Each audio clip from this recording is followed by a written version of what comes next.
How to replace a lost Walmart money card. Hello everyone, I am Bishaka and welcome to our channel.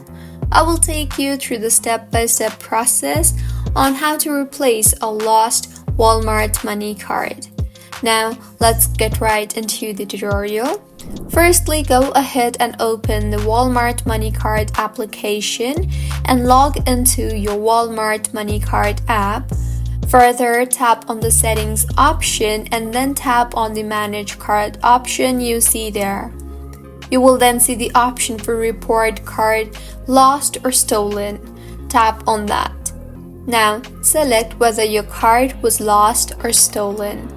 Also, enter the date you last used your card, and finally confirm the address is accurate and tap on the Confirm Card Lost or Stolen button. So, this is how you can replace a lost Walmart money card. If you find this tutorial helpful, please like the video and do comment if you have any queries. Also, do subscribe to our channel Login Shines for similar helpful tutorials. See you on the next one.